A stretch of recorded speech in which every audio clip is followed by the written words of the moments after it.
billahi minasyaitonir rajim. Bismillahirrahmanirrahim. Assalamualaikum warahmatullahi wabarakatuh.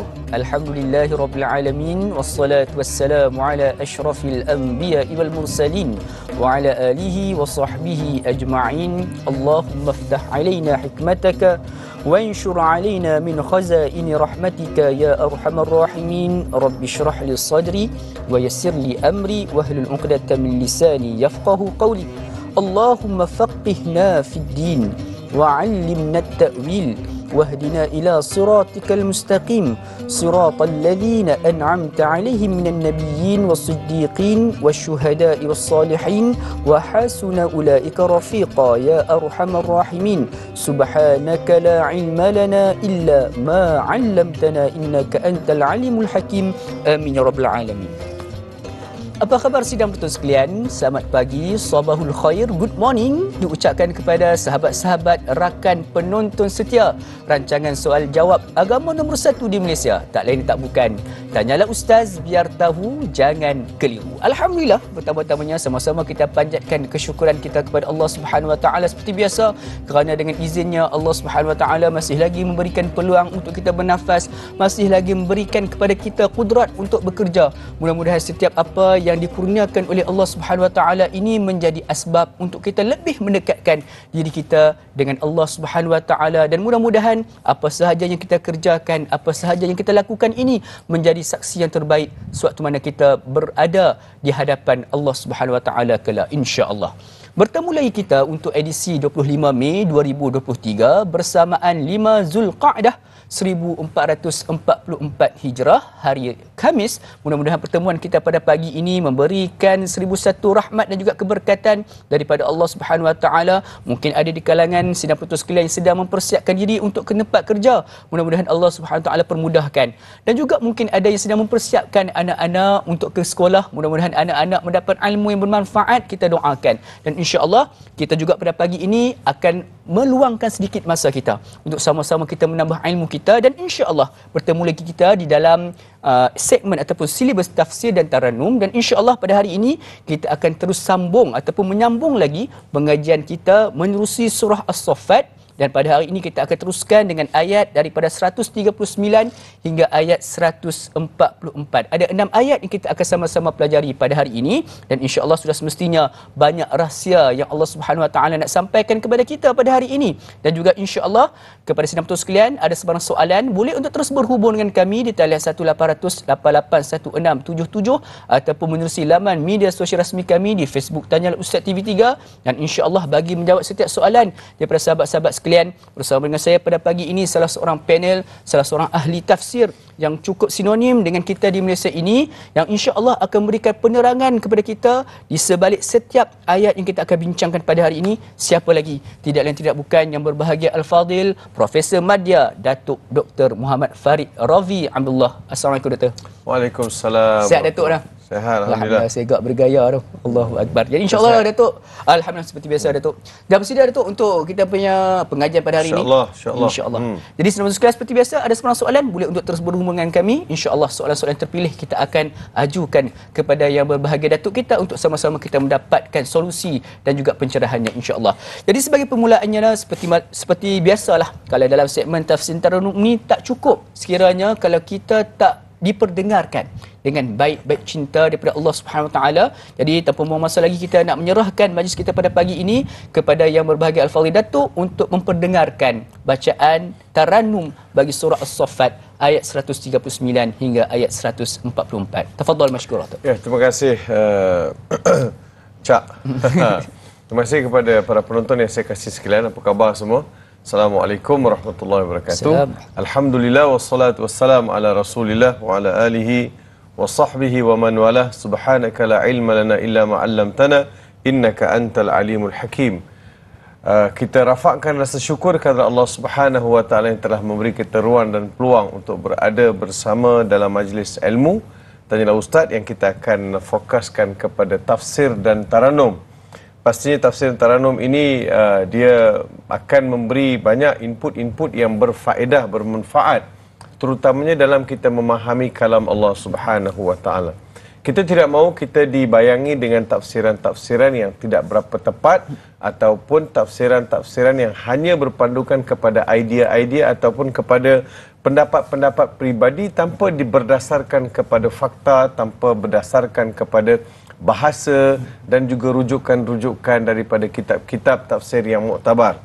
So untuk itu hari ini kita akan cuba berusaha untuk memahamkan masyarakat, para penonton dan juga saya sendiri supaya kita semua dapat manfaat daripada Al-Quran Al-Karim.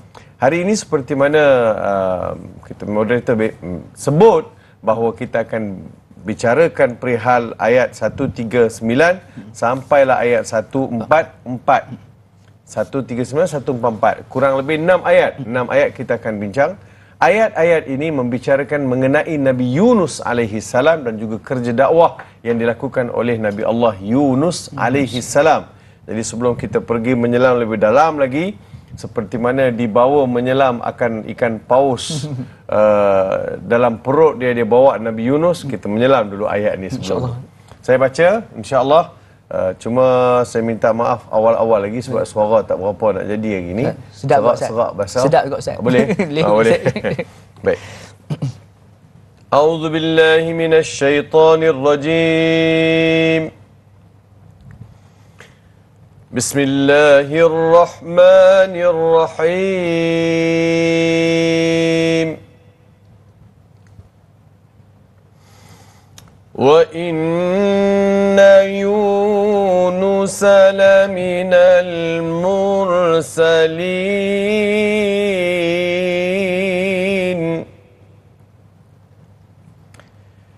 إذ أبقى إلى الفلك المشحون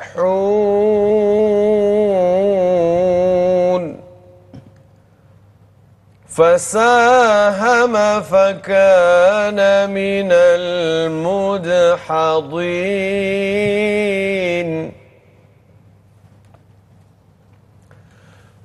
فالتقمه الحوت وهو مليم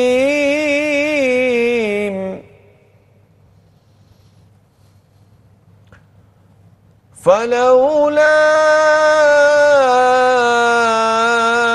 أنه كان من المسبحين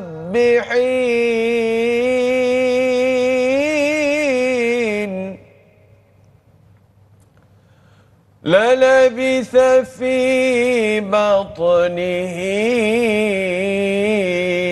إلى يوم يبعثون صدق الله العظيم. Sadaqallahul azim. Dan sesungguhnya Nabi Yunus adalah dari rasul-rasul yang kami utus. Ingatkanlah peristiwa tatkala ia melarikan diri ke kapal yang penuh sarat, iaitu dengan satu keadaan yang memaksa. Maka ia pun turut mengundi, lalu menjadilah ia dari orang-orang yang kalah, yang digelunsurkan ke laut. Setelah itu, ia ditelan oleh ikan besar, sedang ia berhak ditempelak.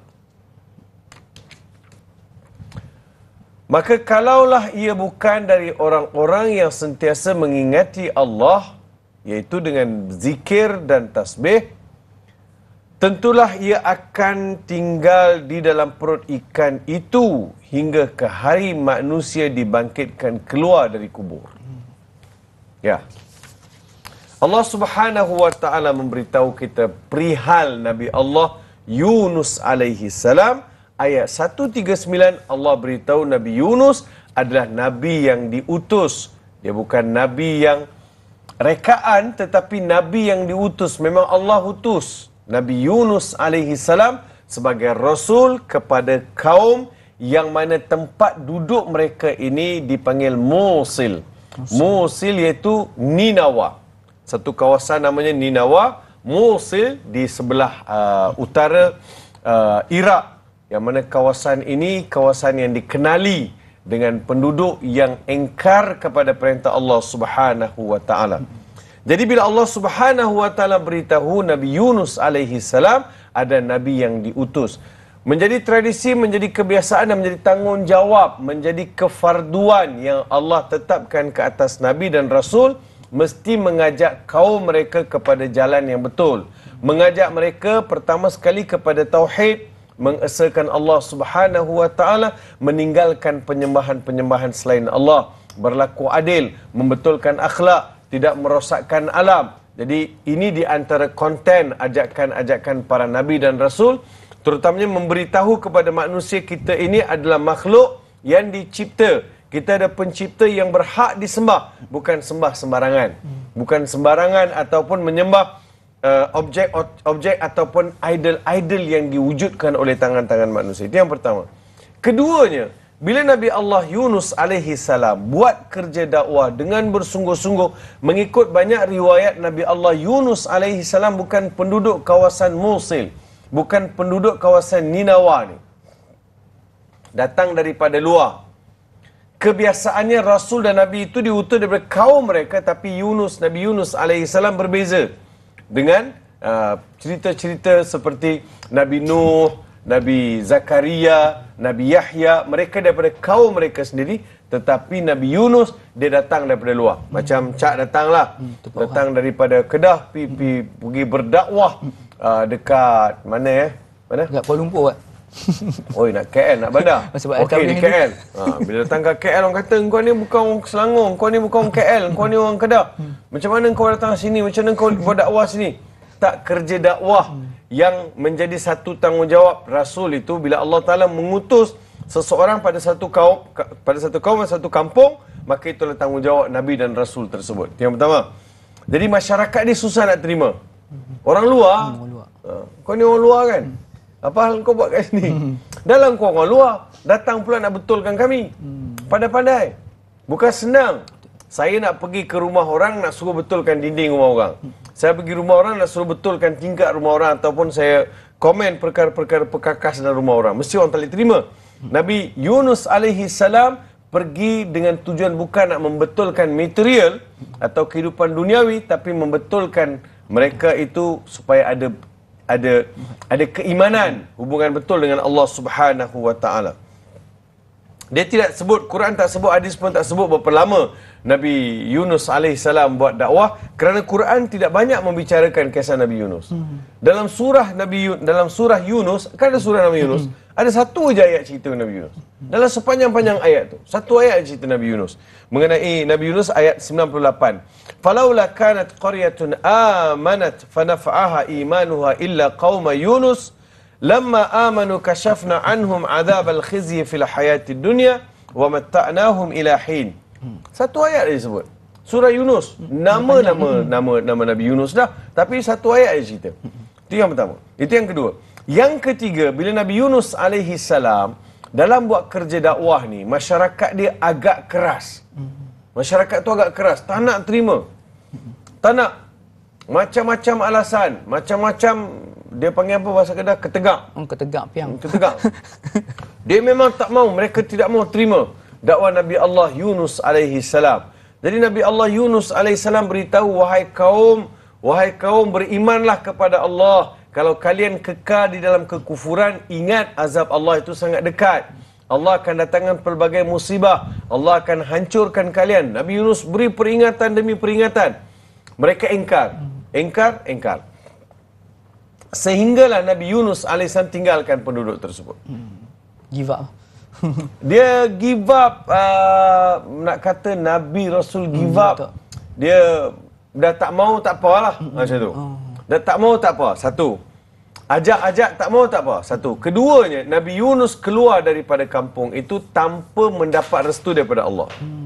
Maksudnya, mana boleh Nabi Yunus tinggalkan satu tugasan, satu kerja yang Allah amanahkan kepada Nabi Yunus alaihi salam untuk betulkan kaum tersebut, sedang Nabi Yunus tinggalkan kaum tersebut tanpa mendapat blessing atau restu daripada Allah Subhanahu wa taala. Itu yang kedua. Yang ketiganya ialah bila kaum tersebut ditinggalkan oleh Nabi Allah Yunus alaihi salam, Nabi Yunus beritahu, kalau kamu kekal begini akan datang pelbagai musibah. Kamu akan dihancurkan oleh Allah. Dalam Nabi Yunus beritahu itu, 3 hari berturut-turut mereka didatangi mendung yang sangat tebal. Awan yang sangat tebal, hitam datang dan menyelubungi penduduk Ninawa ini, sehingga mereka semua rasa gerun dan mula rasa takut sebab betul kot apa yang Yunus cakap tu. Bila Yunus cakap mungkin benda ni akan jadi betul, menjadi kenyataan. Jadi mereka semua mula merasakan bahawa benar azab Allah akan datang. Oleh demikian, mereka ambil inisiatif untuk ubah. Ubah maksudnya mereka bertaubat. Mereka bawa diri mereka pergi ke kawasan-kawasan pergunungan. Di situ mereka merintih, di situ mereka merayu, di situ mereka melafazkan lafaz-lafaz taubat. Mereka menyesal, mereka betulkan keadaan, sehinggalah selepas 3 hari keadaan menjadi tenang. Allah terima taubat mereka. Allah terima taubat mereka. Tapi tatkala mereka balik ke kampung kan, selepas mereka pergi beruzlah di kawasan-kawasan yang jauh, balik ke kampung, mereka berharap dapat bertemu dengan Nabi Allah Yunus AS. Sedangkan Nabi Yunus dah keluar. Nabi Yunus dah keluar. Dia kata, alangkah baiknya kalau Yunus boleh ada bersama kita, membimbing kita, mengasuh kita dan bersama-sama membawa kita ke jalan betul dan juga mengajar kita ilmu-ilmu mengenal Allah Subhanahu Wa Taala. Mereka mula dia baru nak cerita macam kecewa, sedih. Dia jadi sedih nak mohon. Tapi Nabi Yunus dah keluar. So dalam keluar itu Nabi Yunus sampai ke tepi pantai dan melihat ada bahtera yang akan berlayar. Jadi Nabi Yunus pun naik atas bahtera tu untuk berlayar bersama mereka nak keluar daripada kawasan tu. Sebelum ni kita dengar cerita Nabi Yunus berjalan tepi pantai, datang ikan paus telan. Kan? Itu biasa kita dengar. Tapi cerita kisah sebenarnya mengikut riwayat-riwayat dalam kitab-kitab tafsir, bahawa Nabi Yunus AS naik bahtera. Bahtera yang sarat itu Nabi Yunus tompang naik. Dalam pelayaran itu Nabi Yunus AS berhadapan dengan, atau bahtera itu sendirilah berhadapan dengan gelombang yang besar, ombak yang besar yang pukul bahtera itu ke kanan ke kiri, jadi tidak seimbang bahtera tersebut, sehinggalah Nabi Allah Yunus AS melihat bagaimana mereka berbincang untuk menstabilkan bahtera tersebut. Menstabilkan bahtera ni sebab dia tak seimbang ni. Terhuyung hayang. Jadi mereka melihat ada banyak barang-barang yang dimuatkan dalam bahtera tersebut. Jadi bincang, ayo kita buang barang-barang ni supaya bahtera itu jadi tenang. Bila berat, ombak datang pukul, possibility untuk pecah bahtera itu sangat tinggi. Dulu bahtera daripada kayu. Sekarang bahtera ni daripada besi dan juga dibuat daripada fiber. Fiber pun boleh pecah. Ini kan pula kayu daripada kayu. Jadi Nabi Yunus AS bila dia orang buat perbincangan, buang barang-barang tersebut untuk stabilkan, masih lagi berat. Barang semua buang dah, masih lagi tak stabil. Jadi nampak gayanya orang lah yang kena buang. Orang lah yang kena buang. Bila berlaku orang yang kena buang, buat kena undian. Seorang aja nak buang ni. Nak buang seorang. Seorang aja buang. Besar mana bahtera tu semua kita tak ada data. Seorang aja kena buang untuk meringankan bahtera supaya bahtera tu boleh berlayar. Jadi bincang, okey kita buat undian lah. Takkan nak berkata, Cak, disebabkan hang tak mampu nak handsome, hang terjun lah. Contoh. Ataupun kalau Cak memang tak kena buang lah, sebab paling ringan. Paling munasabah ada dalam bahtera. Ringan. Jadi kata yang undi, bila buat undian dapat nama Nabi Yunus AS. Kali pertama undi nama Nabi Yunus AS. So dia kata, jangan, tak laksana. Kita undi sekali lagi. Sebab takkan Yunus kita nak tolak masuk ke laut. Orang baik kot. Kan? Undian kali kedua, undian ketiga, ada banyak kali undian. Kita akan lihat setiap kali undian keluar nama siapa pula. Adakah mereka campak masuk Nabi Yunus dalam laut atau bagaimana? Apa yang berlaku? InsyaAllah. Yang ke mana? Teruskan kekal bersama dengan kami sedang sekalian. Kita berhenti berehat sebentar. Kembali sebentar saya lagi. Tanyalah Ustaz biar tahu, jangan keliru. InsyaAllah. Aku dapat tahu.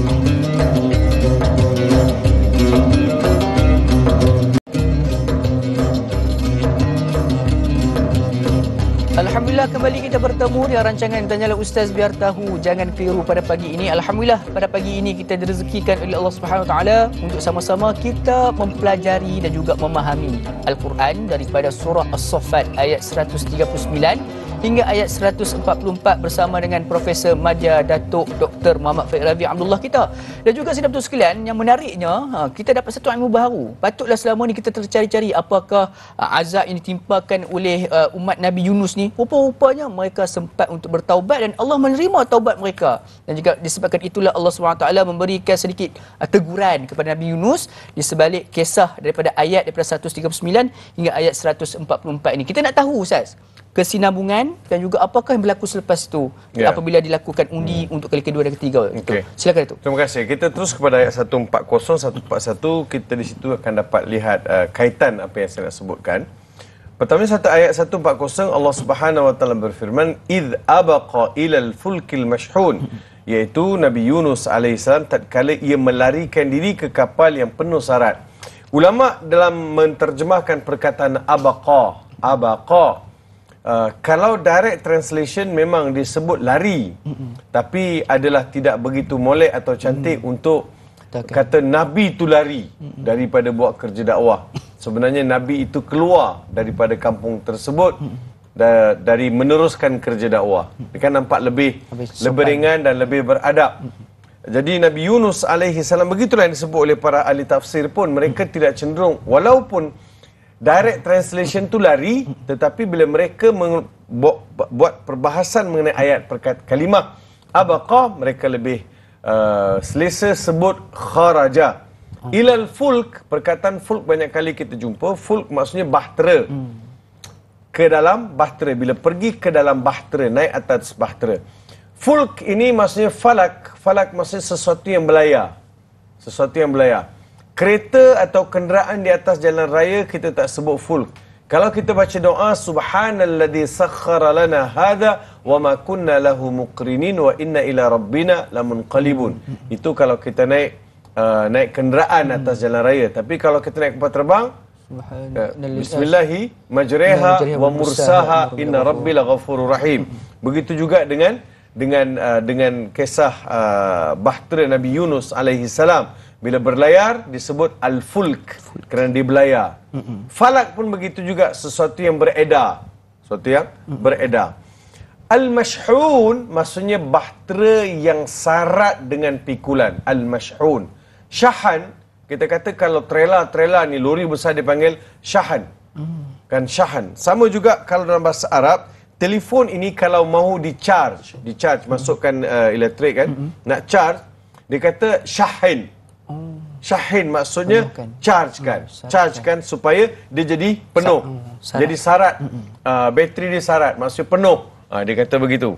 Maksudnya al-mashhun sarat.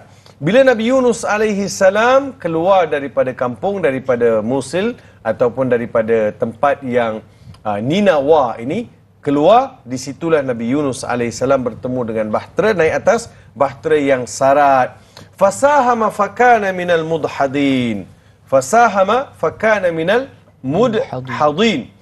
Dan dengan satu keadaan yang memaksa, maka ia pun satu keadaan yang memaksa dalam ayat ini terjemahan dia.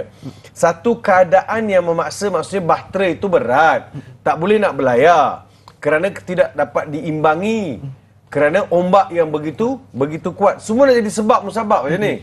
Allah Ta'ala boleh je tenangkan bahtera itu berlayar, tapi Allah jadikan sebab musabab. Sebab itu Da'i Luqman dan juga ibu ayah, dalam hidup ini ada perkara-perkara yang berlaku kita tidak tahu hikmahnya pada ketika tersebut.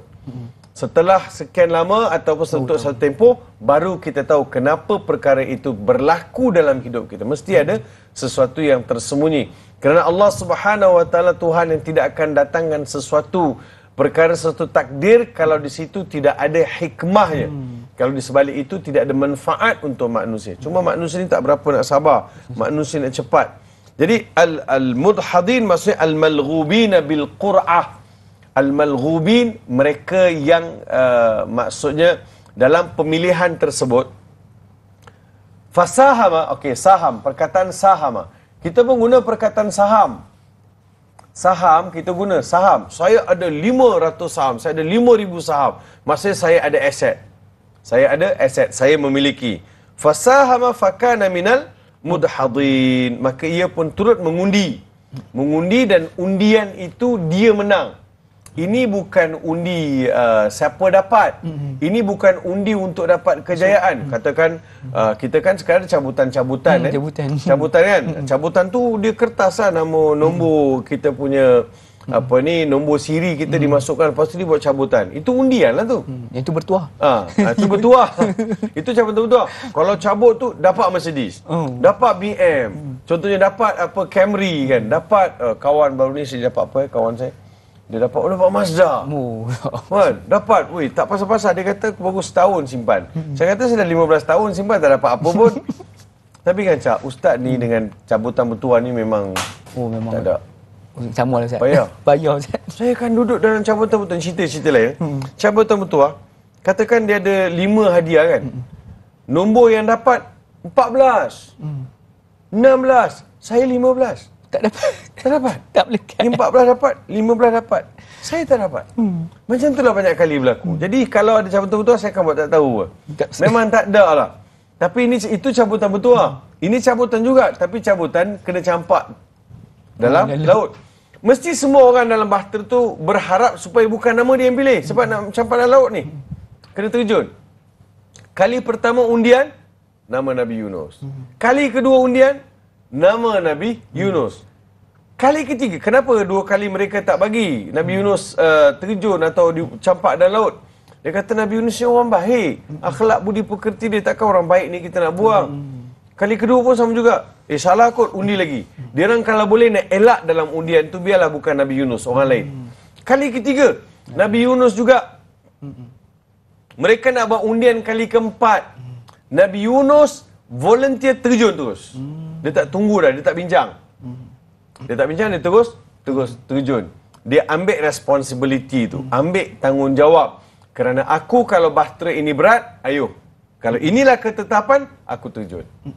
Aku terjun dalam laut. Lihat apa yang berlaku. Jadi bila terjun dalam laut, faltaqamahul hutu wa huwa mulim. Setelah itu ia ditelan. Bila terjun, ikan paus datang telan Nabi Yunus alaihi salam, iaitu disebut dalam ni al-hutu bermakna as-samak al-kabir. Ikan yang besar. Kita kata samak di sini ataupun hut di sini adalah ikan paus. Sedang ia berhak ditempelak, sedangkan Allah berhak untuk mendatangkan sesuatu ke atas Nabi Yunus kerana dia terus tinggalkan kaum tadi. Adapun bila cerita mengenai Nabi Yunus, saya cuba cari maklumat Nabi Yunus mengenai ikan paus. Besar betul ke? Besar ke ikan paus ni, Cak? Sampai boleh telan orang. Tak terasa besar. Nabi Yunus pun boleh dalam tu. Okey, kita lihat beberapa jenis ikan paus yang dapat kita lihat sama-sama. Kita tunggu penerbit share dengan ni. Lihat. Tengok ikan paus blue whale ni, dia 69 ke 90 feet. Kaki tak tahu Ustaz. Panjang mana kaki Ustaz?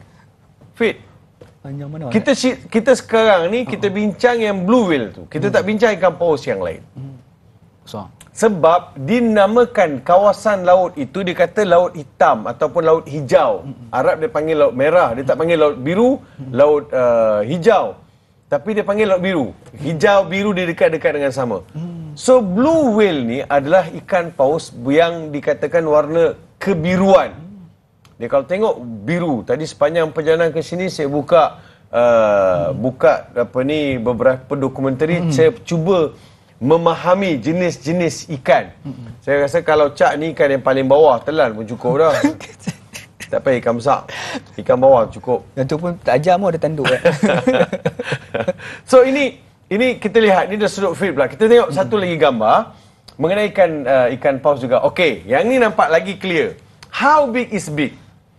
Lihat, 32 meter. Panjang.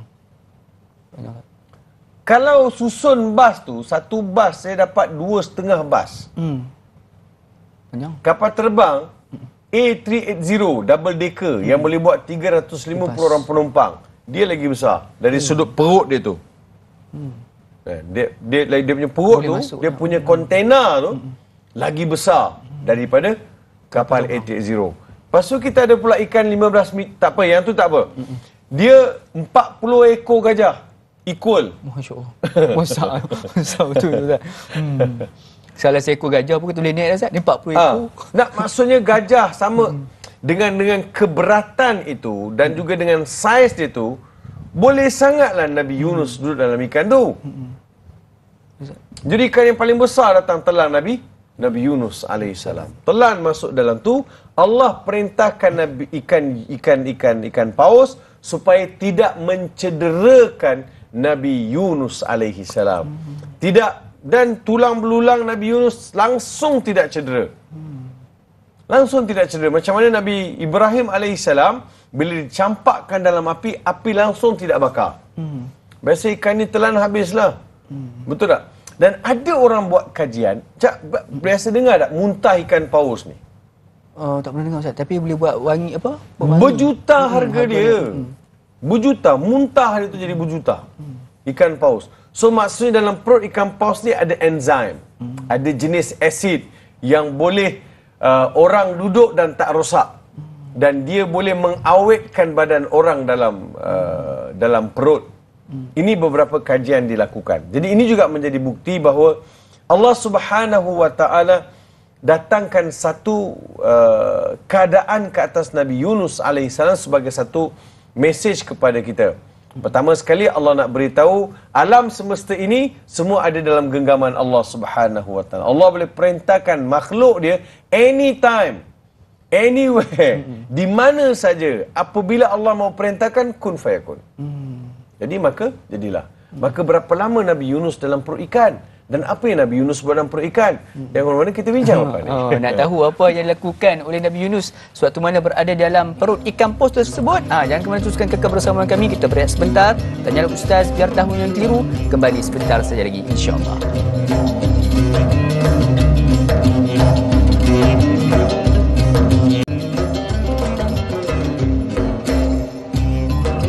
Alhamdulillah saudara sekalian, kembali kita bertemu pada pagi ini dalam rancangan Tanyalah Ustaz Biar Tahu Jangan Keliru, membincangkan topik berkaitan dengan surah As-Saffat ayat 139 hingga ayat 144. Pada pagi ini alhamdulillah kita direzekikan sebenarnya oleh Allah Subhanahu Wa Taala untuk sama-sama kita memahami setiap ayat Al-Quran yang kita baca selama ini. Mungkin kita kadang-kadang baca saja tanpa lupa ataupun kita tak sedar kita terlupa untuk membaca tafsirnya. Tapi pada pagi ini alhamdulillah kita sama-sama mempelajari tafsir dan juga kita memahami dengan lebih mendalam tentang ayat-ayat yang kita baca pada pagi ini. Dan alhamdulillah saudara sekalian, kita masih lagi membincangkan tentang keadaan Nabi Yunus yang telah pun ditelan oleh ikan paus yang besar. Dan juga kisah ini juga mengingatkan saya kepada kisah Pinocchio. Kisah budak-budak dulu. Bagaimana Pinocchio pada akhirnya dia ditelan oleh ikan paus bersama dengan ayahnya, akhirnya dibebaskan semula. Ada perkaitan dan mengapa mereka masih lagi boleh hidup sampai ke kesudahannya. Jadi kita nak tahu lagi dengan lebih lanjut berkaitan dengan kisah apa yang dilakukan oleh Nabi Yunus AS sewaktu mana berada dalam perut ikan paus tersebut. Silakan Datuk. Terima kasih Datuk Luqman. Saya tunggu juga kalaulah saya ditanya mengenai Pinocchio, saya tak tahu. Saya mungkin bukan zaman saya kot kartun Lama dah tu ke zaman saya kartun namanya Popeye the Sailorman. Itulah kartun-kartun Donald Duck. Lama-lama punya kartun ni zaman tu kan.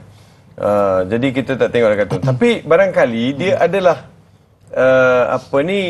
dia panggil apa, cedukan daripada kisah-kisah dalam Taurat, Injil pun disebut juga mengenai kisah Nabi Yunus alaihi salam. Jadi berapa lama Nabi Yunus dalam perut ikan?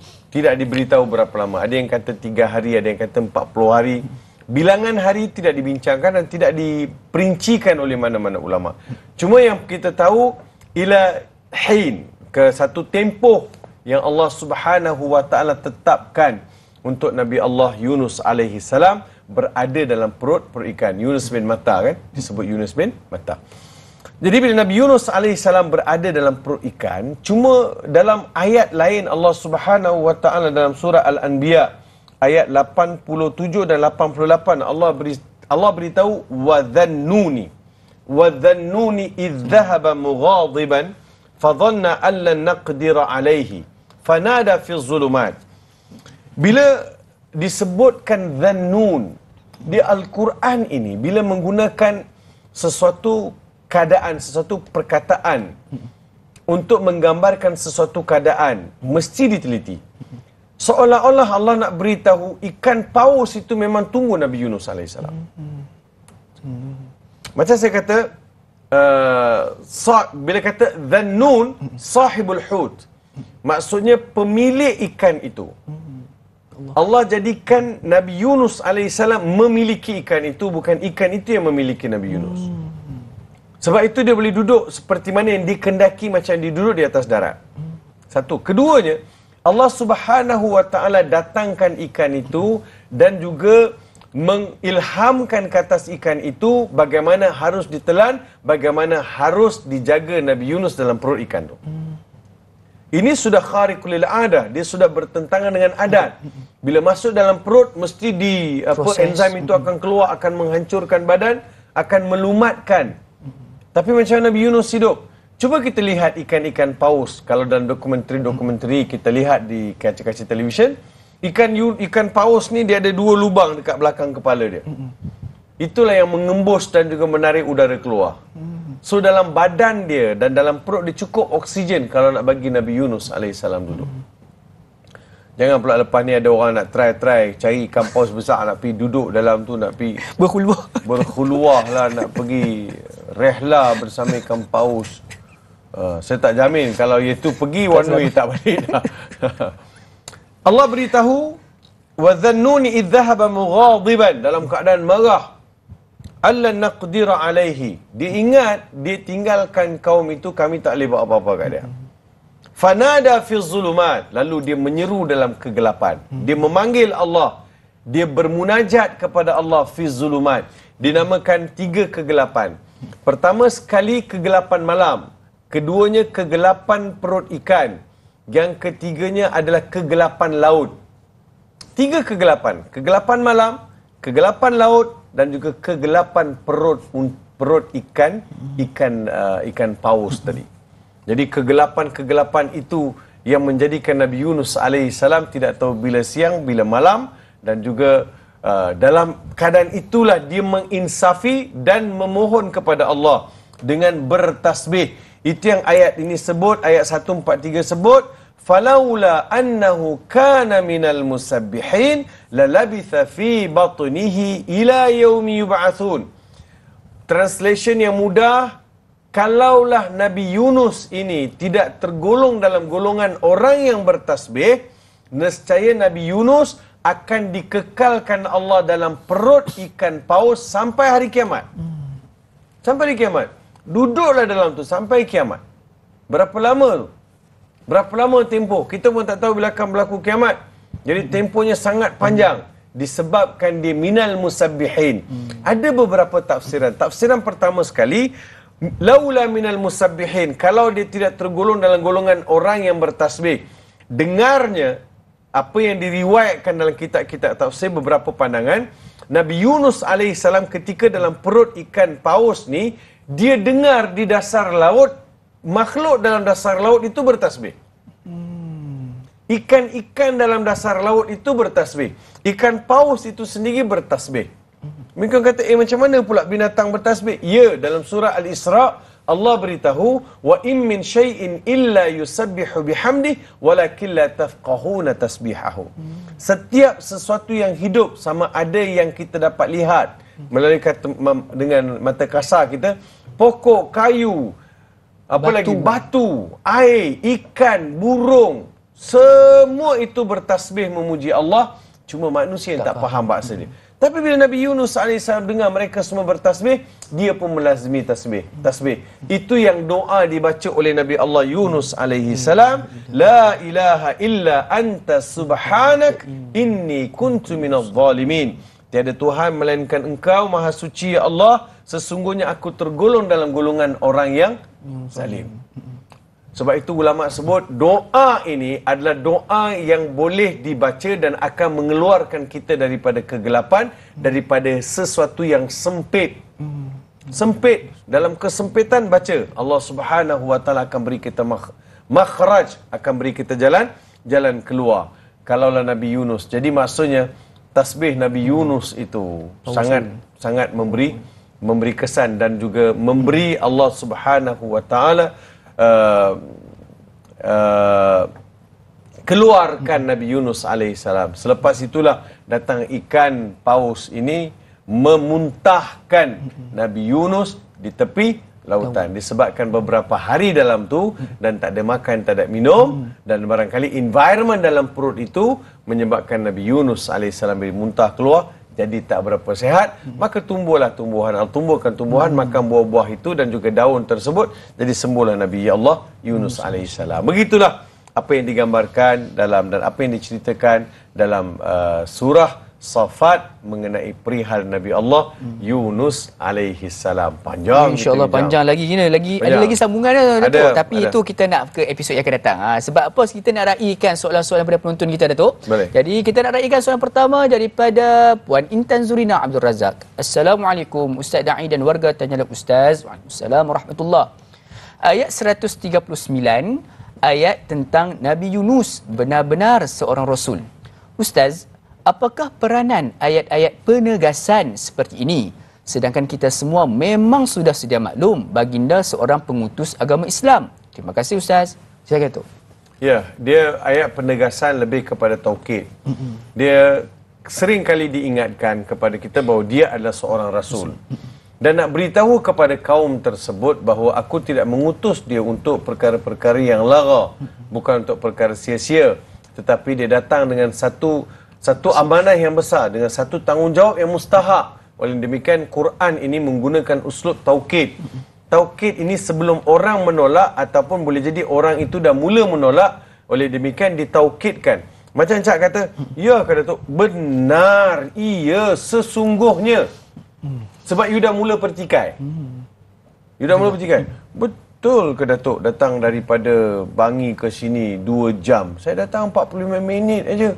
Iya, 2 jam. Betul 2 jam. Ya, jam saya 1 jam dalam kereta 1. Melawak lah. Tapi nak beritahu, bila ada orang mula meragui. Ya ke? Iya, sesungguhnya. Jadi kan kaum mereka ini, kan apabila kaum Nabi Yunus alaihissalam mengingkari, menolak, mempertikai, maka datanglah uslub penegasan. Kita pun kadang kat rumah kita tegas. Ya, sesungguhnya. Tapi kita tak gunalah sesungguhnya. Abang makan bang, sesungguhnya saya dah makan. Jadi pelik orang, jarang guna sesungguhnya saya dah makan. Bang, jomlah tengok drama dulu, sesungguhnya saya mengantuk. Sesungguhnya saya mengantuk. Siapa yang nak bersumpah kan? Bang, minum air. Demi Allah saya tak minum. Apa benda ni, kau tiba-tiba nak bersumpah pakai kan? Itu tak payah. Tapi ini dalam mesej, dalam perkara yang sangat mustahak, bahawa penegasan itu. Ya. InsyaAllah. Jadi seperti mana kita juga kalau orang utara ni, kalau kita cuba sesuatu tu, kita nak taukid kan tu, cuba try test. Walaupun tiga-tiga benda tu maksud yang sama, tapi kita sebutkan sebab kita nak taukid kan, biar penegasan suatu perkara tersebut. Jadi insyaAllah mudah-mudahan terjawab soalan daripada Ibu Intan Zulina kita. Kita beralih dengan soalan berikutnya daripada Puan Jura Azlin Sufian. Assalamualaikum. Waalaikumsalam warahmatullahi. Semoga kita dalam rahmat dan lindungan Allah Subhanahu wa taala. Amin ya rabbal alamin. Soalan saya ayat ke-140. Apa yang menyebabkan Nabi Yunus alaihissalam lari meninggalkan kaumnya sedangkan Allah Subhanahu wa taala belum memerintahnya berbuat demikian, sebagaimana Nabi Lut alaihissalam yang meninggalkan kaumnya selepas diperintah oleh Allah? Mohon pencerahan. Terima kasih. #biar tahu jangan keliru. Silakan Datuk. Ya, terima kasih Puan Jura atas soalan. Benar, Nabi Yunus alaihi salam telah keluar daripada kaum mereka kerana kaum mereka kaum Nabi Yunus alaihi salam ini tidak terima lagi dakwah dia. Mempertikaikan, memperkecilkan dan juga mengingkari. Sedangkan Allah dah beritahu kalau mereka tak beriman, mereka akan dapat musibah. Jadi disebabkan keengganan, ada juga ayat-ayat yang mereka gunakan dalam menjelaskan, mereka menjadi keras kepala dengan izin. Menjadi keras kepala dan degil dan susah nak terima. Jadi bila keadaan itu berlaku, Nabi Yunus melihat barangkali sudah tidak ada laluan dah, tidak ada ruang untuk mereka nak beriman. Oleh demikian Nabi Yunus alaihissalam keluar. Sebab itu Allah tegur, kenapa engkau keluar sebelum engkau diizin. Benar Nabi-Nabi dan Rasul-Rasul dahulu, mereka tidak akan tinggalkan sesuatu keadaan selagi mana tak datang perintah Allah. Nabi Lut pun, Nabi Muhammad sallallahu alaihi wasallam, kan bila sahabat-sahabat diseksa, ada yang mati, dibunuh, ada yang kena macam-macam hukuman dilakukan, macam-macam seksaan dilakukan ke atas umat Nabi Muhammad SAW. Pertamanya pertamanya di Mekah. Kan sahabat-sahabat tanya, mata Nasrullah, bila akan datang bantuan Allah? Kenapa kami diseksa? Jom kita keluar. Tapi Nabi Muhammad tak keluar, belum datang perintah Allah. Bila Allah perintahkan, barulah Nabi Muhammad jumpa Abu Bakar, beritahu Allah Subhanahu wa taala telah memberi izin untuk aku berhijrah. Ayo berhijrah. So itulah di antara ijtihad yang dilakukan oleh Nabi Allah Yunus alaihi salam untuk keluar, sedangkan Allah tak benarkan dia keluar lagi. InsyaAllah. Jadi para Rasul ini dia perlu mengikut apa yang diizinkan oleh Allah SWT. Kita mungkinlah nak buat satu perkara tu tak dengar wahyu pada Allah SWT, tapi para Nabi ni mereka mendapat wahyu pada Allah SWT. InsyaAllah mudah-mudahan terjawab soalan daripada Puan Jura Azlin kita. Banyak lagi kita akan bualkan, bincangkan berkaitan dengan topik kita pada pagi ini. Namun sebelum itu kita berhenti berehat sebentar. Jangan ke mana-mana, teruskan kebersamaan kami. Dan jangan Ustaz biar tahu, jangan keliru, kembali sebentar saja lagi insyaAllah.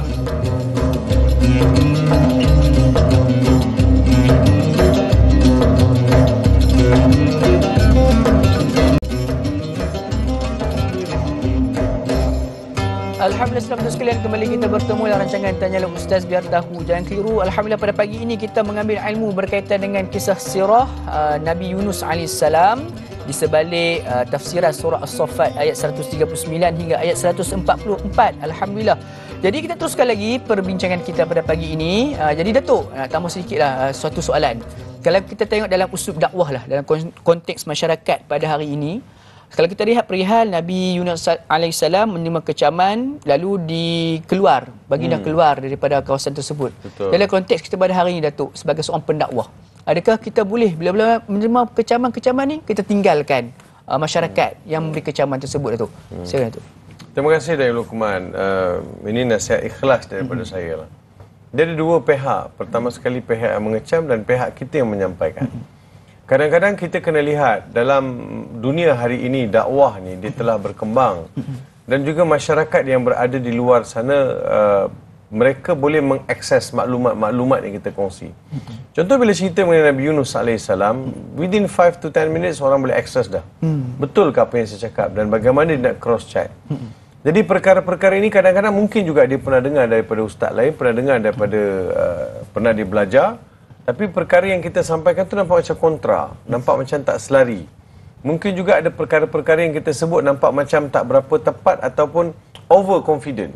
Overconfident dan juga maklumat itu nampak macam ada unsur-unsur kedongengan, ada unsur-unsur kepalsuan dalam riwayat. Jadi kita kena bersedia kalau kita ditegur. Saya pun pernah ditegur dalam beberapa kali, kawan-kawan saya tegur. Kadang saya sebut salah jadi kawan tegur. Saya betulkan. Terima kasih banyak kerana kawan-kawan yang mahu menegur. Itu satu. Jadi kita kena berusaha untuk meminimaliskan kesilapan. Untuk itu kita kena buat enough preparation kata orang kan. Maksudnya kita buat rujukan dan masa yang cukup untuk menyediakan bahan. Itu yang paling mustahak. Bila semua dah lengkap, jadi kalau ada masyarakat di sana ataupun ada pihak-pihak tertentu yang melihat kepada kita dari sudut yang bukan daripada apa yang kita cakap. Dia nak komen baju lah, dia nak komen songkok lah, dia nak komen spek mata lah. Dia nak kata Ustaz Farid ni make up terlebih lah. Kan Ustaz Farid punya misai tak bersambung. Jadi dia tengok benda-benda yang kosmetik. Kan benda-benda yang kosmetik. Kita tak mahu kalau itu dilihat sebagai kekurangan, tak apalah. Ustaz kalau boleh, saya pun dapat mesej kau kata, Ustaz kalau gelap tak sesuai. Ustaz kena pakai color-color pastel. Okey lah. Okey, saya faham. Maksudnya okey. Betul juga. Saya tengok kalau gelap tu nampak macam very serious kan. Dia nak warna-warna kalau boleh ceria. Itu okey kan. Tapi kalau nak kutuk-kutuk kan. Jadi disebabkan perkara tersebut kita pun down. Lepas ni malah lah masuk malah pergi ceramah, orang ni tak ada kerja lain, itu pun nak komen. Nak buat macam mana? Itulah watak manusia di luar sana. Kita tak boleh puaskan hati semua orang dan kita juga tidak boleh menggembirakan semua orang. Kita kena bersedia untuk berhadapan. Dan Nabi-Nabi dan Rasul-Rasul pun berhadapan dengan pelbagai ancaman. Saya rasa kita belum lagi dengar cerita penceramah kat Malaysia ni kena sigap dengan perut unta ke perut kambing ke. Kan? Tak pernah kan? Tak ada. Ataupun mana-mana ustaz nak pergi, tiba-tiba pergi ceramah, tayar kereta semua dipancitkan ke. Tak ada. Orang habis kuat tak nak datang. Habis kuat orang beri ulasan-ulasan tertentu di media-media sosial. Mungkin disebabkan kita longgar, kita very loose dari sudut ilmu yang kita share. Yang ni kita kena betulkan lah, Cak. Jadi dua-dua pihak lah. Dan pihak yang mendengar juga jangan menganggap ustaz tu malaikat, ustaz tu sempurna. Apa yang ustaz tu cakap, dia mesti tak berlaku silap. Imam Syafi'i pun mengatakan pendapat aku betul, tapi ada kemungkinan juga salah. Pendapat orang kalau kau kata salah, kemungkinan dia betul. Jadi very positif dari sudut melihat. Oh, mungkin ustaz tu salah. Nampak tadi salah tu. Mungkin dia silap kot. Mungkin dia tersilap. Bila pagi-pagi Cak, kita keluar rumah pukul 5 pagi. Malam tadi tak tidur sampai pukul 2 duk baca kitab. Kan? Mata pun melinau datang sampai kuliah. Tiba-tiba tersalah sebut satu perkataan. Dah, kena. Jadi give and take. Kita bukannya komputer kan. Mengingat semua benda. Kita juga akan ada kesilapan. Nama pun manusia. Manusia ni al-insan la yakhlu minal khata' wan nisyan. Manusia ni tidak boleh lari daripada salah dan silap. Yang sempurna itu hanyalah Allah Subhanahu Wa Taala. Allahu Akbar. Jadi mudah-mudahan terjawab soalan tu dan memberikan satu semangat. Yang pentingnya para pendakwah perlu melakukan persediaan yang rapi sebelum mana kita nak menyampaikan ilmu. Yang keduanya pada pendengar, janganlah kita menganggap pendakwah itu adalah malaikat. Sebab apa, manusia juga melakukan kesilapan. InsyaAllah Datuk, satu pesanan untuk kami semua untuk teruskan lagi perjuangan dalam berdakwah ni. Kita nak sebelum tu Datuk, kita nak bagi tahu dekat sidang dan sekalian yang sedang menyaksikan melalui Facebook kita pada pagi ini, jangan lupa untuk tekan butang like, kongsi, tekan butang kongsi untuk kita sebarluaskan ilmu kita dapat pada pagi ini kepada seberapa ramai yang boleh, insya-Allah. Jadi jom kita beralih dengan soalan berikutnya daripada saudari Syahira Lia Muhammad. Assalamualaikum. Waalaikumsalam warahmatullahi. Ayat 143. Dalam satu hadis Ibnu Abbas, kenali Allah di masa suka, nescaya Allah mengenalimu di masa dukamu. Adakah dengan selalu bertasbih, berzikir setiap masalah dan kesulitan itu pasti akan ada jalannya selain daripada amal soleh yang lain? Terima kasih. Sama-sama. Silakan Datuk. Terima kasih kepada Syahra Lia atas soalan. Betul. Dalam kisah ni pun ada beberapa riwayat yang ulama sebut bukti bila manusia ingat Tuhan masa senang, Tuhan akan ingat balik mereka masa mereka susah. Jadi ini salah satu cerita, ni salah satu peringatan untuk kita bahawa falaula annahu kana minal musabbihin. Saya boleh juga faham daripada ayat ini, kana maksudnya Nabi Yunus alaihissalam adalah seorang yang melazimi tasbih. Tasbih iaitu tasbih memuji Allah Subhanahu wa taala. Subhanallah walhamdulillah, Allahu akbar, la ilaha illallah, la ilaha illa anta subhanaka inna kunna minadh zalimin. Dan apa-apa tasbih. Dan tasbih-tasbih ini banyak kita tahu, zikir-zikir ni kan. Subhanallah walhamdulillah wa la ilaha illallah, Allahu akbar. Jadi Nabi Yunus ni adalah seorang yang melazimi. Jadi tasbih yang banyak dia buat ini, bila dia dalam kesukaran, dia tidak tinggalkan Allah Subhanahu Wa Taala, dia pun bertasbih. Jadi disebabkan dia seorang yang melazimi tasbih, ingat Allah, Allah ingat dia. Tasbih ini termasuk dalam kategori zikir atau tidak? Termasuklah. Zikir maksudnya apa? Mengingati. Ingat siapa? Ingat Allah. Fadhkuruni adhkurukum washkuruli wala takfurun. Ingat aku ingat kalian. Jangan kufur. Azab aku sangat pedih. Fadhkuruni adhkurukum washkuruli wala takfurun. Syukur kepadaku, jangan kalian kufur. Jadi Allah nak beritahu, ingat Allah. Kan sesiapa ingat Allah fi syiddah, sesiapa ingat Allah Subhanahu wa taala fi raha, dalam keadaan kesenangan, Allah Subhanahu wa taala akan ingat kita pada ketika kita syiddah, susah. Kebanyakan kita. Barangkali bila sebut kebanyakan ni, Farid Rawi pun boleh jadi kadang-kadang kena. Luqman pun kadang-kadang boleh jadi kena. Kita tidak mengecualikan diri kita. Kita pun manusia juga. Jadi maksudnya kadang-kadang kita ni bila susah, bila kesempitan, Allah, ya Allah, ya Allah. Eloklah tu dia tahu ke mana harus dia kembali. Tapi masa senang, Yahoo. masa senang, apa yang kita sebut? Jadi ingat Allah ketika kita senang, Allah akan ingat kita ketika kita susah. Dan tasbih salah satu laluan supaya kita sentiasa boleh ingat Allah. Maksudnya lazimi tasbih. Lazimi tasbih. Saya pun bawa tasbih ni, tapi kadang dalam kocek aja sehari semalam, tak sempat juga nak bertasbih. Jadi mudah-mudahan bawa ni adalah bertasbih. Semoga kawan yang hadiahkan juga dapatlah pahala. Masya-Allah. Jadi sidang betul sekalian, banyakkan bertasbih. Jom kita sama-sama bertasbih. Sebab apa kita nak berhenti berehat sebentar, kita nak tamatkan terlebih dahulu TV3. Sebab apa kita sambung sebentar saja lagi di TV9. Jangan kemana-mana, teruskan kekal bersama dengan kami. Tanyalah Ustaz biar tahu dan keliru kembali sebentar saja lagi, insya-Allah.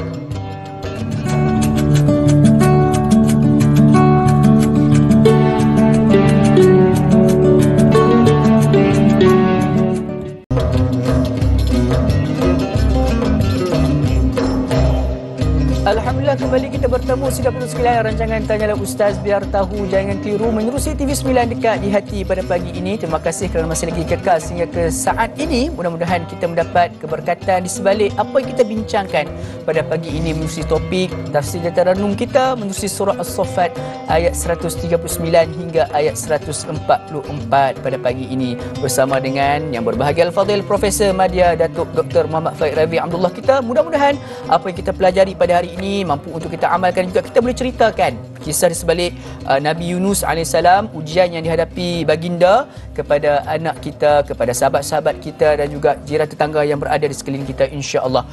Ada sebarang soalan ingin diajukan kepada kami seperti biasa, boleh untuk terus berhubung dengan kami di talian 1800881677 ataupun menerusi laman media sosial rasmi kami di Facebook Tanyalah Ustaz TV3, insya-Allah. Jadi Datuk, kita teruskan lagi perbincangan kita pada pagi ini dengan meraihkan soalan yang berikutnya daripada Kata Jiwa. Assalamualaikum Ustaz dan Da'i serta kru-kru Tanyalah Ustaz. Assalamualaikum warahmatullahi. Apakah yang membezakan sikap putus asa seorang Rasul dengan kita sebagai manusia biasa? Mohon perkongsian ilmu dari Ustaz. Terima kasih Doktor Kata Jiwa. Silakan. Ya, terima kasih kepada Kata Jiwa. Cantik Kata nama. Jiwa. Bicara jiwa, bicara hati. Terima kasih. So, beza antara putus asa kita dan putus asa Nabi. Nabi-Nabi dan Rasul ni mereka tidak berputus asa. Kita pun tak nampak di dalam kisah Nabi Yunus. Ini Nabi Yunus putus asa. Nabi Yunus mengambil satu ijtihad, satu langkah bahawa mungkin setakat ini saja kot. Aku buat kerja dakwah pada kaum ini. Tapi dengan perasaan marah dan pelbagai cara disampaikan tak terima juga. Allah Subhanahu wa taala beritahu idzahaba mughadiban. Dia marah sebab kaum itu telah menjadikan dia marah. Membuat dia marah. Membuat dia marah. Dia keluar. Kan? Dia keluar. Jadi dia keluar itu bukan kerana putus asa. Dia keluar kerana mencari jalan lain. Seperti mana Nabi Muhammad sallallahu alaihi wasallam juga dalam banyak keadaan ada keadaan yang Nabi sallallahu alaihi wasallam utamakan. Jadi keutamaan dilakukan itu adalah ijtihad yang dilakukan oleh Nabi dan Rasul. Cuma kesilapan ataupun yang sepatutnya tidak berlaku, iaitu Nabi Yunus alaihi salam tidak keluar. Sepatutnya dia kekal sebab takdirnya nanti penduduk Ninawa ni mereka akan beriman. Mereka akan beriman. Bila mereka beriman, Nabi Yunus pasti akan menikmati suasana hidup bersama masyarakat yang beriman. Adapun putus asa kita ini, kadang-kadang kita putus asa, kita terus tinggalkan. Nabi Yunus putus asa, ada juga bertasbih. Kita putus asa, kita buat apa? Ada orang yang sampai ambil jalan mudah. Dia makan pil, dia pergi buat jalan, benda-benda yang merepek lah kadang. Dia tidak boleh putus asa. Dalam Islam tidak ada istilah putus asa. Putus asa ini kita give up dengan takdir. Give up dengan takdir.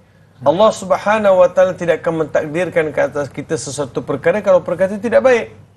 Ada hikmah di sebaliknya yang Allah Subhanahu wa taala mahu sampaikan. Sebab itu daripada awal saya sebut hikmah ni bukan semua orang nampak. Kena mata hati jernih baru nampak apa hikmah. Dan hikmah ni dia tidak akan dapat lihat immediately. Dia tak akan dapat lihat pada masa tu juga diperlukan sedikit masa sehingga kita dapat menyingkap apakah hikmah di sebalik satu perkara berlaku. Quran sebut wala tayasu mir rauhillah, jangan kalian berputus asa daripada rahmat Allah ataupun daripada ketetapan Allah. Jadi Allah Subhanahu wa taala mahukan sesuatu baik untuk kita. Sebab itu jangan ada yang putus asa. Ada di beberapa negara maju, contoh di Jepun.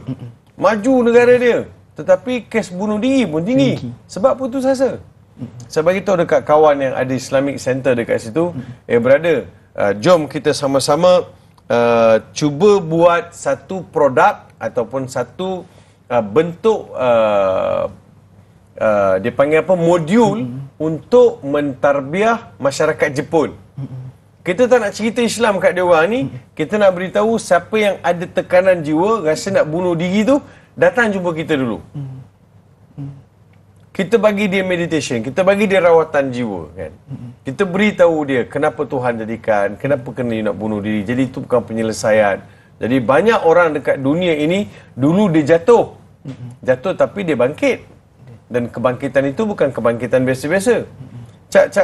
Kena tengok orang yang tak pernah jatuh dengan orang yang jatuh. Kebangkitan tak sama. Dia punya usaha tu akan berkali ganda daripada orang biasa. Sebab dia nak keluar balik. Dia nak take off balik. Dia macam satu benda yang volcano dia akan meletup. Dia nak pergi. Sebab itu jangan pernah putus asa. Ingat rahmat Allah sangat luas. Terima kasih kata jiwa. Mudah-mudahan kita semua dapat mengubati jiwa. Jadi insya-Allah seperti mana kata Ustaz tadi, jangan putus asa. Sebab apa, syaitan sendiri pun tak putus asa. Malu kita dengan syaitan kalau kita ni mudah untuk putus asa. Betul juga. Insya-Allah. Jadi Datuk, kita teruskan lagi dengan meraih ke pemanggil di talian. Assalamualaikum siapa di talian? Waalaikumsalam warahmatullahi wabarakatuh. Dai Luqman dan juga Datuk Dr. Farid Rawi Abdullah. Saya Umar Abdul Majid dari Felda Cini Timur 3. Pekan Pahang. Assalamualaikum Datuk dan Dai. Waalaikumsalam warahmatullahi wabarakatuh. Apa khabar Tuan Haji? Alhamdulillah. Silakan soalan pagi ini insya-Allah. Ya, soalan saya begini Datuk. Datuk, kita dah sedia maklum ya, Nabi Yunus dia melarikan diri dan dia telan oleh ikan ini. Jadi soalan saya lah Datuk ya, apakah sebenarnya hikmah di sebalik kejadian ini yang patut kita ambil sebagai iktibar dalam kehidupan kita, bahawa satu-satu perkara berlaku itu bukanlah secara kebetulan, dan apa yang patut kita contohi dari apa yang berlaku ke atas Nabi Yunus yang sentiasa sabar dengan apa yang berlaku dan melarikan diri untuk menyelamatkan diri, dan boleh diselamatkan oleh ikan yang makhluk Allah juga yang berbentuk ikan macam ini. Itu soalan saya Datuk dan Dai. Terima kasih banyak Datuk dan Dai. Assalamualaikum warahmatullahi wabarakatuh. Apakah di antara hikmah dan juga iktibar untuk kita pada hari ini daripada sebalik kisah Nabi Yunus dan juga ikan paus tersebut, Datuk? Silakan. Pertama sekali, kita masih tergolong dalam golongan yang ada hubungan baik dengan Allah Subhanahu wa taala. Dengan yang keduanya, jangan pernah lupa Allah Subhanahu wa taala dalam apa keadaan ketika sekalipun, sama dalam keadaan senang maupun dalam keadaan susah. Yang ketiganya ialah bahawa hidup ini penuh dengan ujian. Jadi ujian ini adalah untuk melihat siapakah yang paling baik, kuat imannya, atau kuat imannya, siapa yang paling lemah imannya. Allah Subhanahu wa taala beritahu dalam surah Al-Ankabut, ahasiban nasu an yutraku an yaqulu amanna wa hum la yuftanun. Adakah manusia menyangkakan mereka akan dibiarkan begitu saja tanpa mereka diuji setelah mereka berkata mereka beriman. Jadi iman ini dia kena ada sacrifice.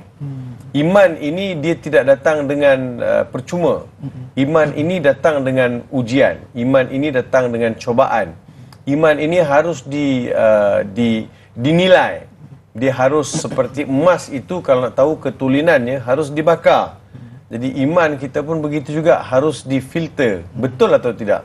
Kalau tidak, jadilah seperti mana datang sekumpulan orang Quraisy jumpa Nabi Muhammad SAW, sekumpulan orang datang jumpa Nabi Muhammad SAW, mereka kata qalu amanna walakin qulu aslamna. Mereka kata, wahai Muhammad, kami telah beriman.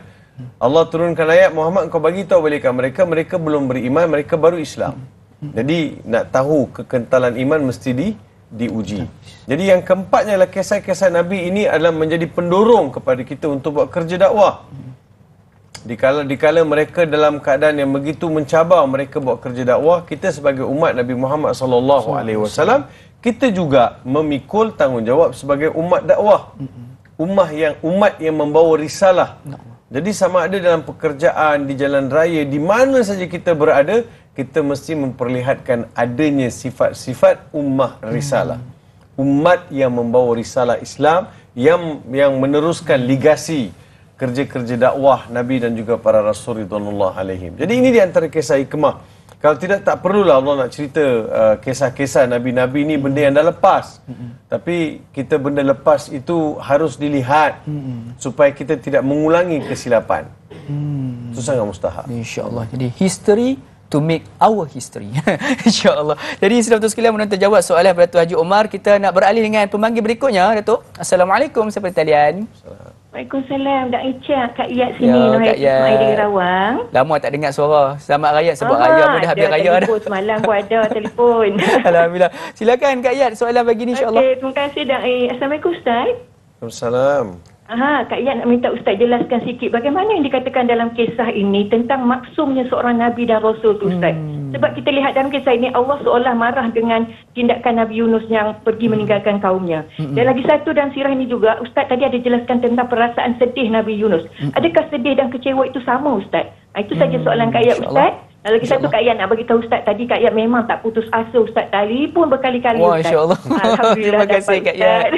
Terima kasih Kak Iyat. Ustaz, itu saja soalan Kak Iyat Ustaz. Terima kasih. Sama-sama. Sama-sama. Okay, terima kasih Kak Iyat. Tu soalan yang menarik tu. Dia tak putus asa tu. Yang tu yang kita nak highlightkan tu. Silakan tu. Ya. Nabi dan Rasul ini maksum. Maksum maksudnya terpelihara daripada melakukan dosa besar dan dosa kecil. Adapun apa yang dilakukan oleh Nabi Allah Yunus alaihissalam, dia tidak kategori dalam dosa. Dia adalah ijtihad. Sebab beliau baginda Nabi Yunus alaihissalam setelah buat kerja dakwah pada kaum tersebut dan juga keingkaran mereka itu menjadikan Nabi Yunus dah kata setakat ini je lah kerja dakwah, mereka tak mau terima. Jadi dia pun keluar dalam keadaan dia marah pada kaum dia itu sebab tak mau terima, tidak mau terima ajakan. Dan marah itu juga yang penting kita faham ialah bagaimana kaum itu menyebabkan Nabi itu marah. Nabi itu marah. Kita tahu marah ini bukanlah satu sifat yang baik. Tapi ada kalanya marah ini perlu ada, tak banyak, sikit. Supaya kita tak nampak terlalu lembik. Terlalu apa? Terlalu orang akan nampak very innocent dan people will take advantage. Orang akan ambil peluang di atas kelemahan. Sebab itu ketegasan Nabi Yunus, kalau kau tak nak beriman, tak apalah, aku dah buat dah tanggungjawab aku. Nabi Yunus pun gerak. Itu ijtihad.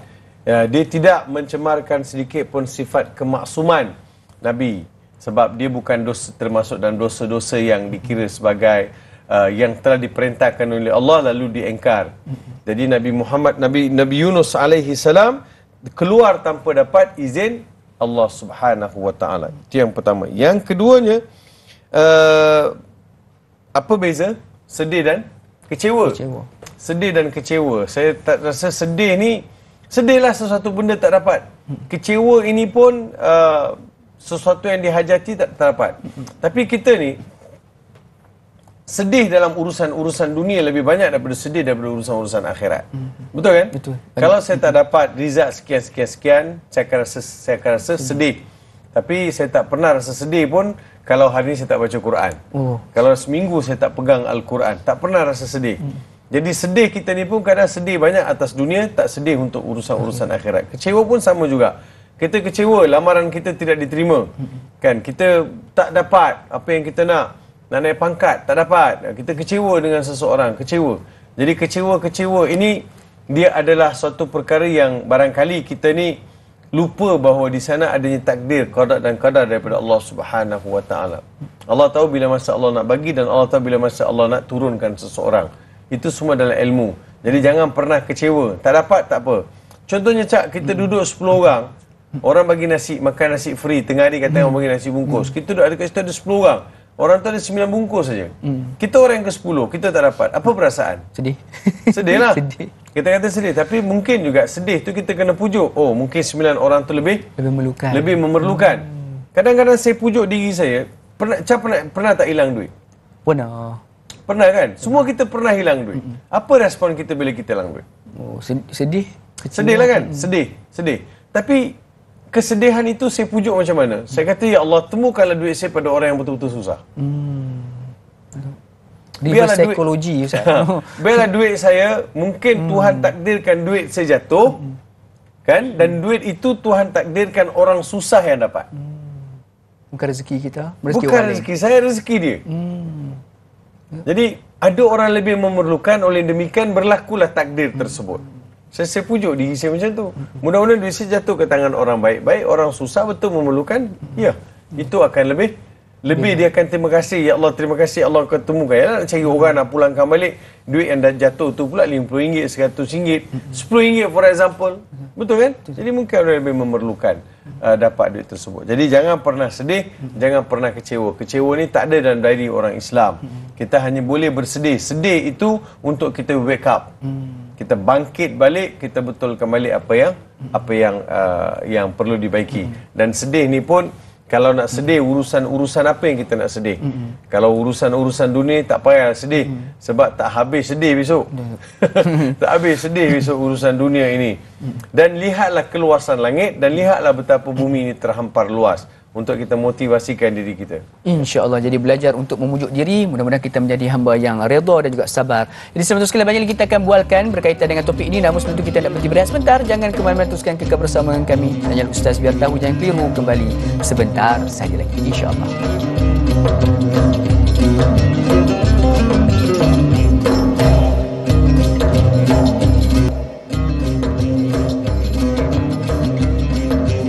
Alhamdulillah, kembali kita bertemu sinamu sekalian, rancangan Tanya Ustaz Biar Tahu, jangan keliru. Saya tak sedar kita sudah pun berada di segmen yang terakhir untuk episod pada kali ini. Mudah-mudahan dengan perbincangan kita di sebalik 6 ayat daripada surah As-Saffat, bermula pada ayat 139 hingga ayat ke-144 ini memberikan banyak pengajaran dan juga hikmah untuk sama-sama kita pelajari dan juga kita amalkan dalam kehidupan seharian kita. Jadi jom kita teruskan lagi perbincangan kita ini dengan meraihkan pemanggil yang berikutnya di talian. Assalamualaikum. Siapa di talian? Waalaikumsalam warahmatullahi. Siapa talian? Cik Ilyas daripada Ilyas. Apa khabar Tuan Ilyas? Alhamdulillah sihat. Jemaah da'i dan juga yang bahagia doktor juga sihat. Amin, amin, insya-Allah. Silakan. Mengenai dengan keluarga sebagai contoh ni, saya sebagai ayah dalam keluarga ni telah menasihati ahli keluarga, anak-anak. Namun kita tahulah susah untuk menerima. Sebagai contohnya solat, menyuruh beberapa kali. Saya ada pendapat mengatakan jangan putus asa. Teruskan berdakwah, teruskan menasihati sehinggalah beratus-ratus kali. Apakah pandangan doktor tentang nasihat sebagai seorang ketua keluarga ni yang tidak jemu-jemu untuk menasihatkan ahli keluarganya untuk melakukan ibadah yang terbaik? Itu saja, terima kasih. Assalamualaikum. Assalamualaikum. Terima kasih Tuan Ilyas di atas soalan tersebut berkaitan dengan konteks kekeluargaan Datuk dalam dakwah tersebut. Ya, terima kasih. Pertama sekali, bila Al-Quran sebut mengenai perihal keluarga ni, ada kalanya Quran sebut mereka itu adalah harta, ada kalanya mereka itu adalah ujian, ada kalanya mereka itu adalah musuh. Jadi ada kala.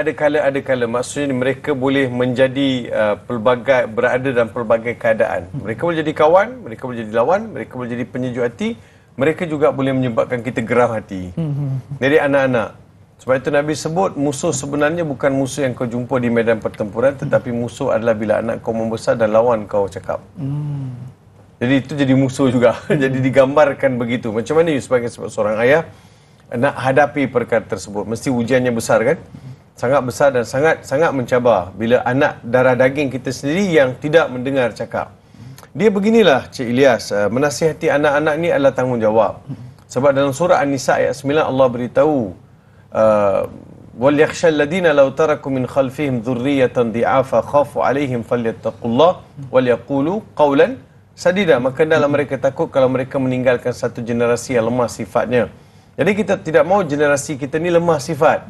Oleh demikian kita ambillah suntikan semangat daripada Luqmanul Hakim dalam surah Luqman. Bila surah Luqman ni Luqman dalam surah Luqman, Allah beritahu perihal bagaimana pengasuhan, asuhan awal, early child education. Quran beritahu kita daripada awal ni macam mana Luqmanul Hakim panggilan manja, kemudian suruh anak itu jaga semayang, jangan engkar pada ibu ayah, jangan buat salah, buat amar ma'ruf, tolong orang, jangan sombong, belajar rajin-rajin. Jadi semua ini Quran sebut. Jadi kita nak bawa metodologi tersebut untuk mengasuh dan juga membesarkan anak-anak. Setelah kita buat semua proses itu, kalau anak kita masih tak dengar, itu bukan lagi salah kita. Cuma kita kena lihat bila kita start mengasuh.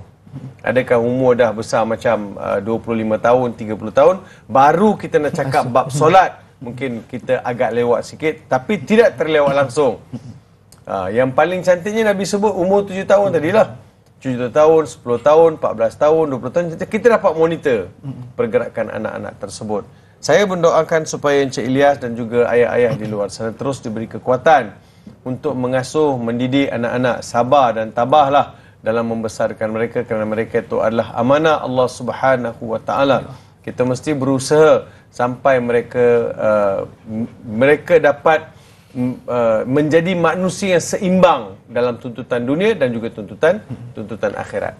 Insya-Allah. Jadi mudah-mudahan terjawab soalan pada Tuan Ilyas kita. Satu soalan Datuk sebelum kita ke kesimpulan Datuk. Dalam kita nak menegur orang-orang yang lebih memiliki jawatan lebih tinggi daripada kita Datuk. Kadang-kadang kita dah tegur tapi masih lagi tak jalan. Adakah kita boleh untuk keluar, lari daripada konteks kita menasihati tersebut Datuk? Ya, terima kasih. Menegur orang yang lebih berjawatan. Jadi Quran telah memberi kita motivasi untuk menegur siapa saja kalau ada kesilapan, tapi dengan bahasa yang betul, dengan metodologi yang betul dan masa yang betul. Masa tu janganlah orang tengah sibuk buat kerja, masa tu kau nak nasihat. Orang tu nak cepat-cepat, masa tu nak nasihat. Orang tu tengah lapar nak nasihat. Sebab itu Nabi panggil orang bagi makan dulu, kenyang-kenyang baru nasihat. Jadi kita kena cari juga jalan untuk menasihatkan orang lain tanpa mengira pangkat dan jawatan. Orang besar pun kena nasihat juga. Kalau orang besar ni tidak ada nasihat, siapa nak nasihat? Mereka juga harus dibetulkan. Kan macam dia menegur ni menjadi salah satu perkara yang mustahak. Nabi pernah solat asar 3 rakaat. Sahabat tanya kan, aku silati solat au nasita ya Rasulullah. Adakah solat itu telah dipendekkan atau Rasulullah lupa? Rasulullah kata lam yuqsar wa lam ansa. Solat itu tidak dipendekkan daripada 4 jadi 3 dan aku juga tidak lupa. Salah seorang sahabat bangun, dia kata bal nasita ya Rasulullah. Bahkan kau lupa wahai Rasulullah. Jadi perkara itu menjadi satu ketegasan. Ke dalam Quran sebut, dalam hadis sebut ad-dinu nasihah. Agama itu nasihat. Untuk siapa? Untuk orang alim ulama, untuk orang awam, untuk siapa saja. Jadi Allah Ta'ala, Nabi SAW beritahu nasihatlah kepada siapa saja. Sebab dalam surah wal asr innal insana lafi khusr illa alladhina amanu wa amilus solihat wa tawassaw bil haqq wa tawassaw bis sabr. Nak keluar, nak jadi orang berjaya, mesti ada 3 perkara: beriman pada Allah, berpesan-pesan dengan kebaikan dan juga berpesan-pesan dengan kesabaran. So kita yang nak nasihat ni, kita kena betul-betul prepare apa kita nak cakap dengan dia. Very sharp, very direct dan juga bukan dalam keadaan terbuka, bukan dalam keadaan mengaibkan, tapi dalam cara yang betul. Kali pertama, kali kedua, kali ketiga, kita mesti tidak give up dalam memberi nasihat. Sebab Nabi sebut kalimat yang betul, kalimat yang penuh powerful, yang berhak diucapkan dan juga mendapat keberkatan rahmat Allah adalah apabila berbicara di hadapan seorang pemimpin yang telah terpesong daripada jalan yang benar. Kalau saya ada bos saya mungkin ketua jabatan, ketua bahagian, saya kena bagi tahulah. Bos terima ke tak terima itu terpulang pada bos, tapi ini tanggungjawab saya. Saya kena bagi tahu sebab saya sayang kat bos. Ayat tu. Kalau Cak kata, Tok, Cak sayang Datuk ni, tapi itulah ada, boleh tak Tok Cak nak bagi tahu satu benda? Kan tadi ada petik ayat tu salah sikit kan, itu jelas saya nak bagi tahu kan. Terima kasih Tok, mungkin Datuk pun tak perasan kot tadi. Jadi kita tak salahkan. Takkan nak kata Tok tadi ayat tu salah, nama je pergi pelajar sampai Jordan kan, apa baca ayat pun salah kan. Kami pun pelik juga, baik belajar lokal. Ayat yang itu bukan nak tegur, duk kutuk. Jangan saja nak sakitkan hati orang. Kita tak mau. Kita tak mau. Unsur-unsur itu akan menjadikan orang lebih lebih kecil hati. InsyaAllah itulah jalan penyelesaian. Jadi Datuk, kita sudah pun berada di penghujung rancangan. Mudah-mudahan dengan jawapan tadi itu merangkumilah kesimpulan lah. Jadi kita nak tutup pertemuan kita pada pagi ini dengan bacaan doa. Mudah-mudahan Allah SWT pertemukan kita dengan keberkatan. Silakan Datuk. Amin. Bismillahirrahmanirrahim. Alhamdulillahirabbil alamin. Wassalatu wassalamu ala asyrafil anbiya'i wal mursalin sayyidina Muhammad wa ala alihi wa sahbihi ajma'in. اللهم اجعل جمعنا هذا جمعا مرحوما وتفرقنا من بعده تفرقا معصوما اللهم صل وسلم على حبيبنا المصطفى عليه الصلاة والسلام. Ya Allah, ya Tuhan kami, di pagi hari ini di penghujung kuliah tafsir kami memohon kepadamu ya Allah dengan menadah kedua tangan kami ke hadratmu ya Allah. Apalah kiranya kau limpahkanlah keampunan ke atas kami, kau berkatilah usia kami, kau rahmatilah kami ya Allah. Ya Allah, jadikanlah kami, anak cucu kami, sanak saudara kami, pasangan hidup kami sentiasa taat pada perintah-Mu ya Allah, menjunjung segala perintah-Mu ya Allah dan melaksanakan perkara-perkara yang telah Kau suruh kami lakukan. Ya Allah ya Rahman ya Rahim, jadikanlah Al-Quran sebaik-baik kitab yang kami baca, jadikanlah sebagai panduan untuk kami hidup di atas dunia, dan jadikanlah Al-Quran sebagai pemberi syafaat untuk kami ketika kami bersanding dalam barzakh.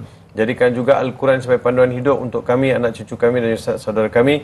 Semoga Al-Quran terus menyinari bumi Malaysia ya Allah. Amin. Dengan nurnya, dengan keberkatannya dan kesedaran masyarakat untuk kembali menghayati Al-Quran hendaknya terus terpupuk ya Allah. Rabbana zalamna anfusana wa illam taghfir lana wa tarhamna lanakunanna minal khasirin. Rabbana atina fid dunya hasanah wa fil akhirati hasanah wa qina adzaban nar. وصلى الله على سيدنا محمد وعلى آله وصحبه بارك وسلم. سبحان ربك رب العزة عما يصفون وسلام على المرسلين والحمد لله رب العالمين.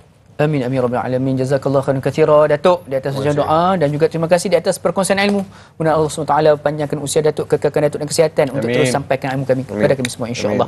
Jadi sidang tu sekalian, jangan lupa untuk saksikan rancangan Tanyalah Ustaz pada esok hari dibawakan khas oleh Madad yang akan dimoderatorkan oleh Dai Anas dan juga ahli panel kita yang berbahagia Fadil Ustaz Yaakob Yusra yang akan membincangkan topik berkaitan kaya atau sederhana. Jadi insya-Allah bertemu lagi kita lain episod. Saya dan Luqman mohon maaf sekiranya ada terkurang di mana-mana, terkasar, tutur bicara, tersilap tutur kata. Mudah-mudahan kita bertemu lagi di lain episod rancangan Tanyalah Ustaz, biar tahu jangan keliru akhir kalam. Assalamualaikum warahmatullahi wabarakatuh. Assalam. Berapa ramai meeting tu dekat? Ya, audit